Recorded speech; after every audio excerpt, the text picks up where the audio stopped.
compiles the voter register and we know the final numbers. But what we have from the IEBC is the numbers they recorded as new voters from January 16th when this mass voter registration exercise began until 16th of February before the second extension of the deadline was done by the IEBC. Now joining me in studio, I have with me Dismas Mokua, political analyst here on the program. I have Bonke Komwai, Jubilee strategist, and I have Martin Ogindo, former member of parliament for Rangwe constituency, who is also the party leader for the Green Congress Party, part of the National Super Alliance. He was also a chairman of the Budget Committee of the National Assembly. The first chairman, I think? Correct. Right. Thank you for joining us, gentlemen. Thank you.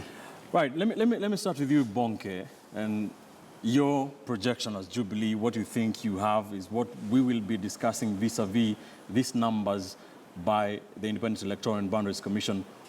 So according to you, you have 18 counties. We have shown them. They are the likes of Kiambu, Nyeri, all those that are considered as strongholds of Jubilee, and NASA has 17. 12 of them are swing votes. Why do you think you have those 18? Well, it is the result, it's the turnout of, it's the number of registered members who have come out so heavily to register as voters. If you consider the stronghold of opposition, and especially what is happening in Nyanza, that tells you that the opposition has been playing politics without giving Kenyans an option, playing politics without giving a solution, because they've been blaming the government with some issues, some allegations, which are not real. So if you look at the turnout, that tells you that Kenyans are also, they're tired and quite disappointed with the opposition we have, because the former Prime Minister was in Nyanza. He camped there for almost 3 weeks, campaigning so hard, talking to his supporters. And if you look at now the turnout is very low. All right, so before we get to the turnout and who registered as new voters, Dismas, do you agree with this projection by Jubilee? Well, the projection is a bit weird, and it's got a lot of fallacies that we need to disabuse right from the word go.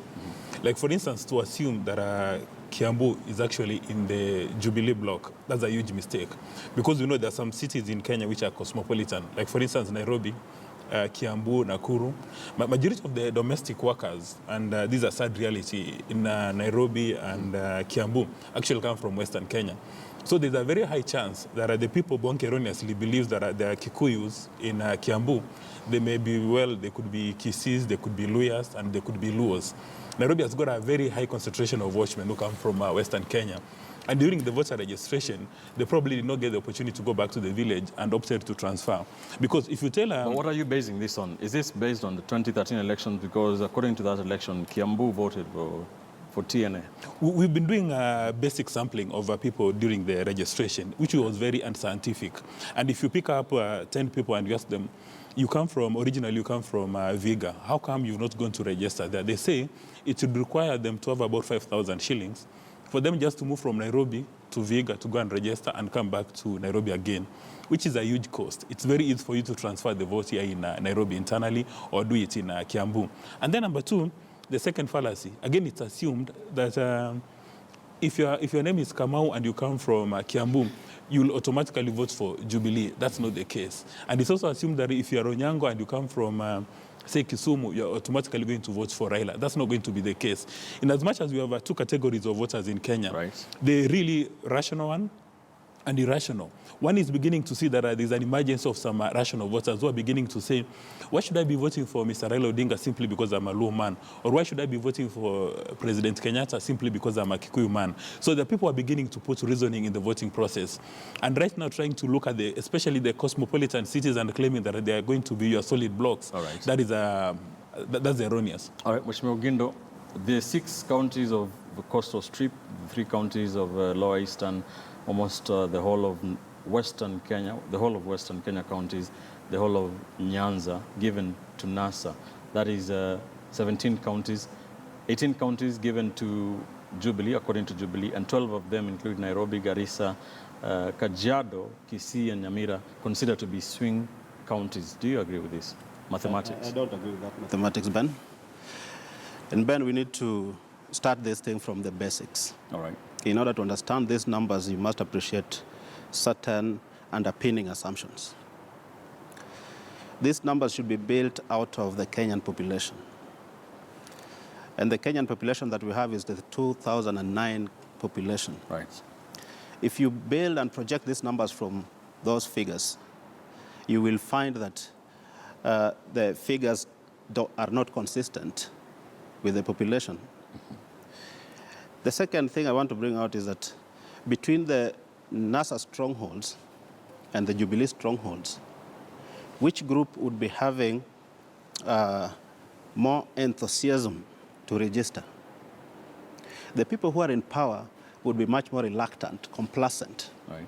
The people who want power are much more outgoing. So if it is true registration, then we should expect higher registration in opposition strongholds. All right, that is concerning the latest numbers from the mass voter registration. Yes. We'll come to that. Okay. All right. But what you are calling swing votes, I don't agree with them. All right. Is there any county that has been given as a swing county that you think belongs to NASA? Yes, Nyamira, All right.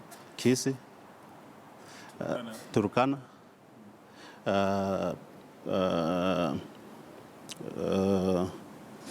Kajiado.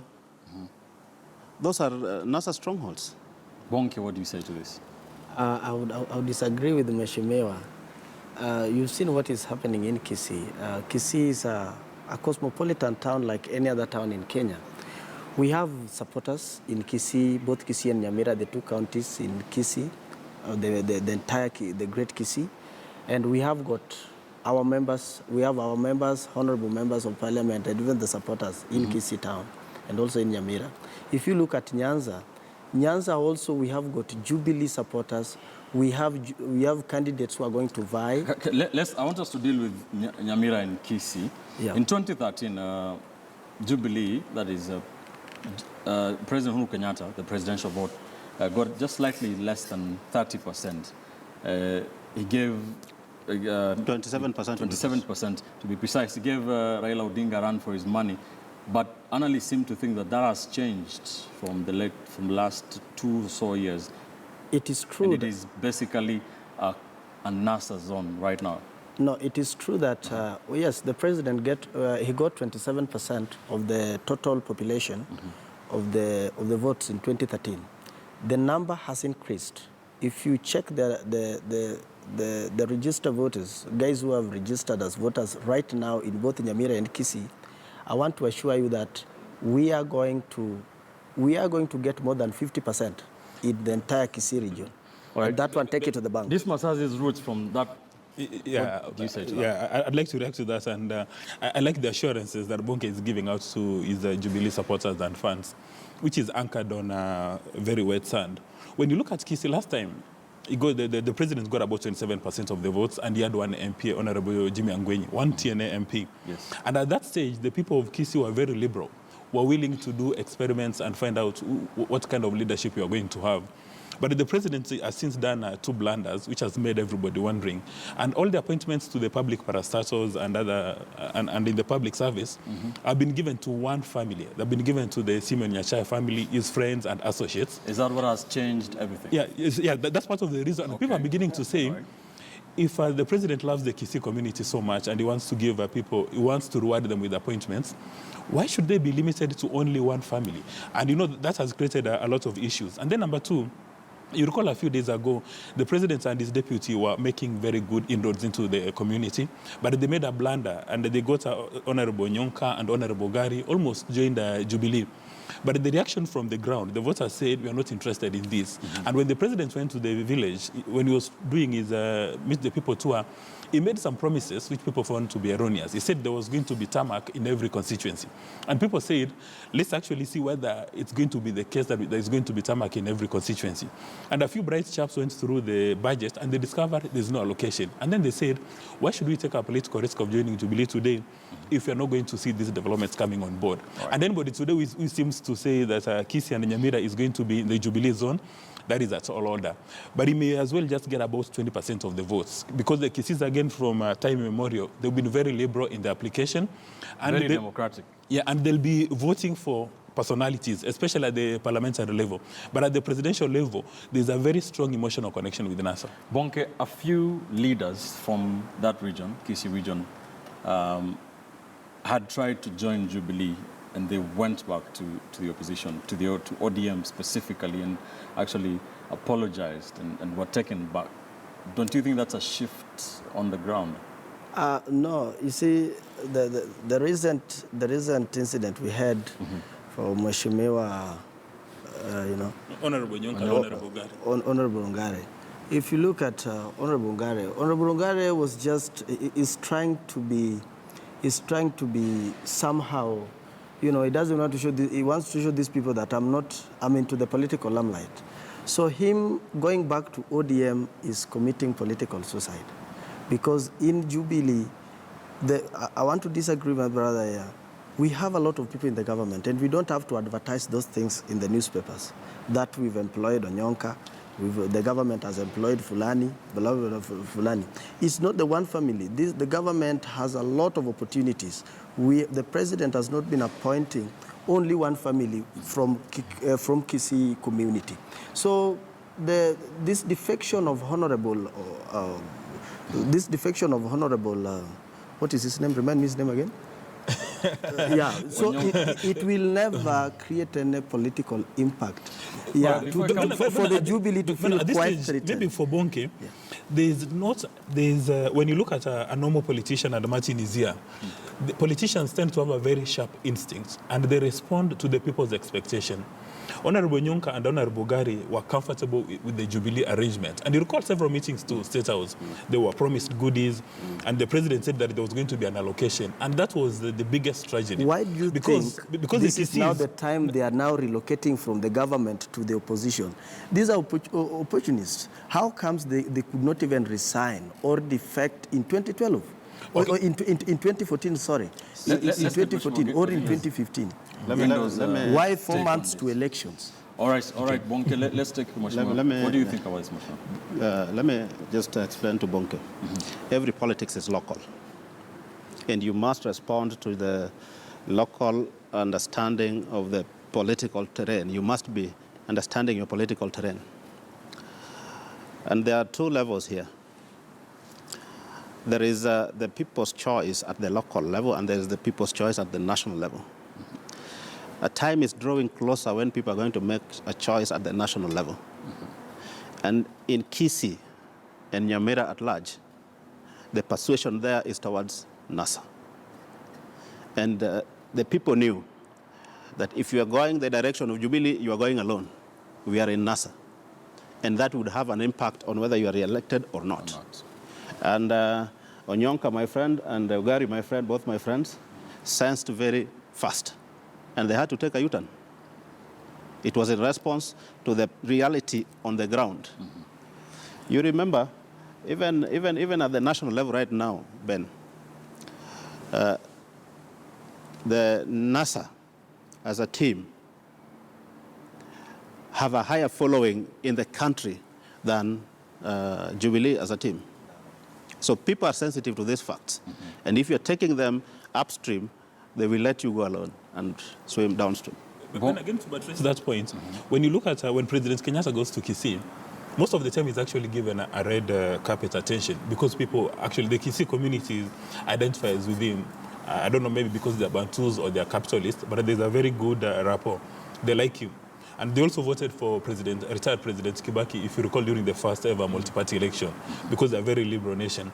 The biggest problem for Bonke is the deputy president, who seems to be having historical issues with the Kisii community from 2007.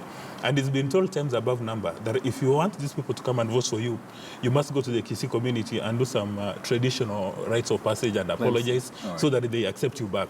Because during the post-election violence, the Kisii community accuses the Kalenjin for a lot of trouble. And that's one of the underlying issues that obviously people don't want to discuss about it. All right, before we move out from the Kisii Nyamira issue, let me give Bonke the last word on that. Yeah, I want to tell my brother here, the Kisii nation, the Kisii community, they have no problem with the deputy president. I want you to know that we have one president. The commander-in-chief is Honorable Uhuru Muigai Kenyatta.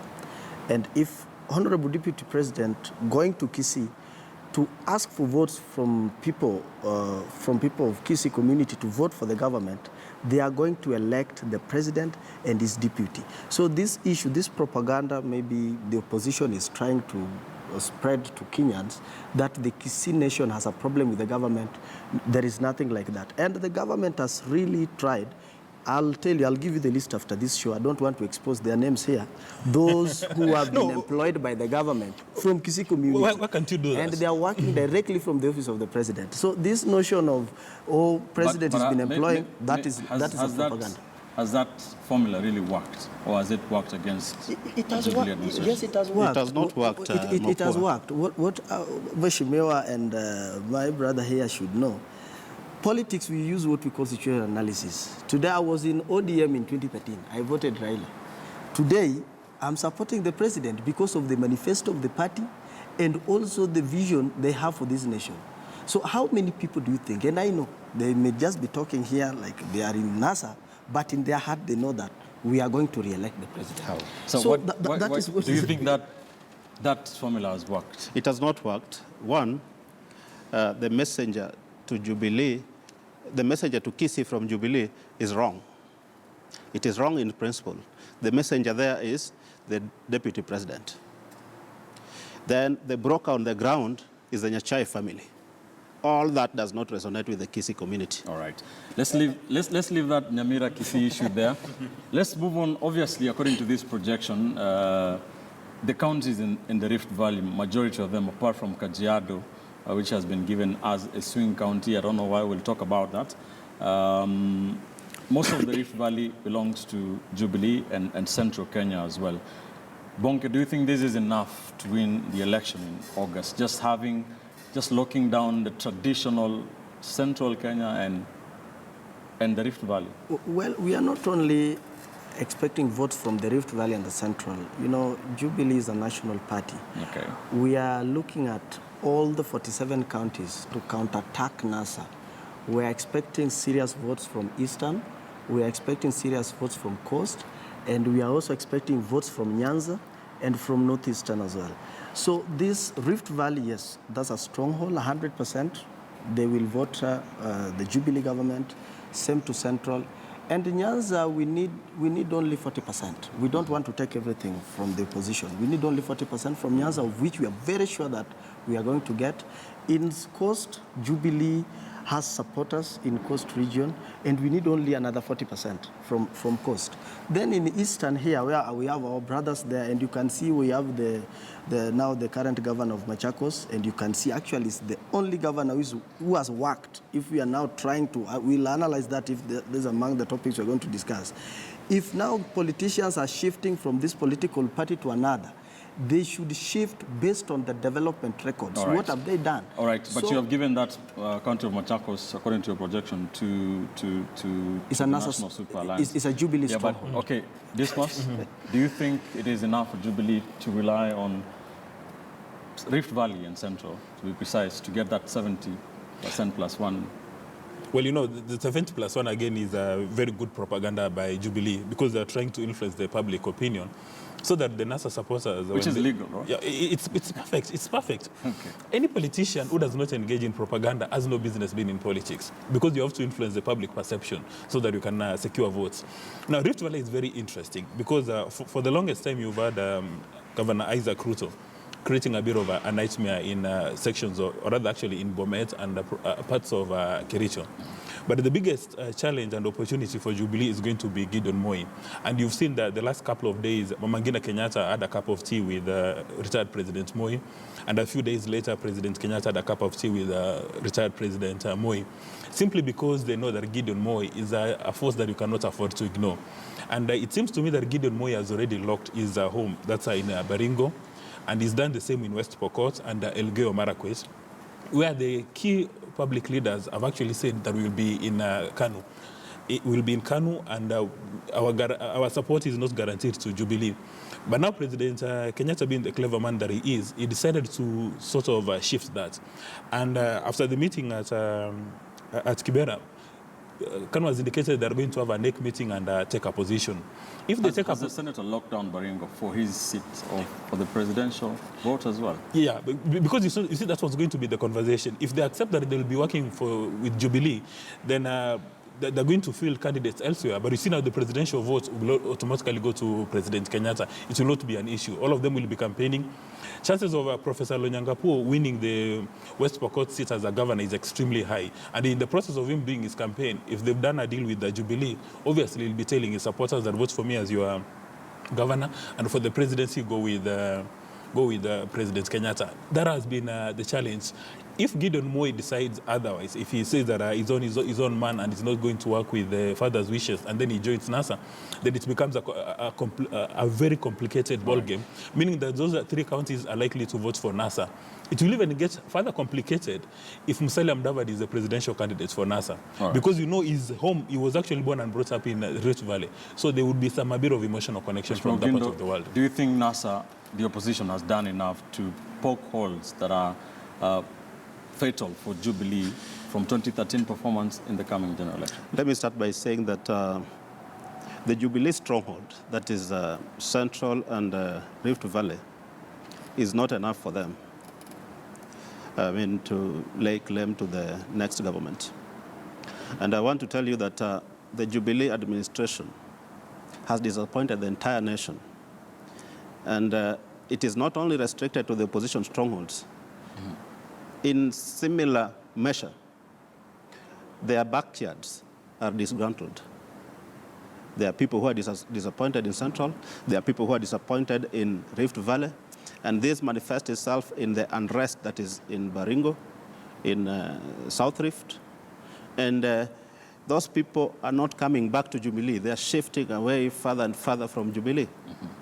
And you remember the opposition has remained intact.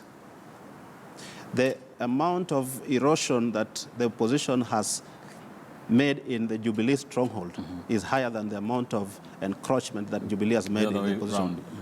40 seconds, Bonke. How do you respond to that?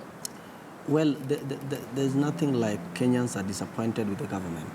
We've done what any competent government would do to his residents. If you look at the implementation of what has been initiated for the last 15 years, is through Jubilee now the railway line. We are going to complete it before elections. And again, now the laptops are there. So whatever the Jubilee... But do you think that the opposition has done more damage on the so-called Jubilee strongholds than the other way around? There is nothing they've done so far. And actually, if there's nothing they've done, even mobilizing their supporters, it has become a problem. If you look at the Standard newspaper of today, look at those numbers in their strongholds. Right. Where will they get the votes? All right, thanks. Where will they get the votes to counterattack the government? All and right. Again, Honorable Ogenda was saying that there is confusion. Look at the politics, the principle of NASA playing. What Mheshimiwa Raila is saying in Kajiado is different with what Honorable Kalonzo is saying in Northeastern. Recently, Hassan, he wants to vie as the Mombasa governor. At the same time, Awiti Bolo is coming up. Joe is there. That is hypocrisy. All right. We'll talk about all that. You're watching Sunday edition here on KTN News. Many thanks for staying with us. Of course, we have a new time slot from 3 p.m. to 4 p.m. as we dissect the big political stories in the run-up to the general election. And this afternoon, we are discussing about the projections by Jubilee, what they think is theirs, politically speaking, and what they think are the political flashpoints of the National Super Alliance. When we return, we shall take a look at the latest numbers from the Independent Electoral and Boundaries Commission, numbers recorded between January 16th and February 16th, before this new latest deadline by the IBC was put in place. But before we do that, let's take a look at Siasa Files. Let's listen to former Kenya Anti-Corruption Commission boss, PLO Lumumba.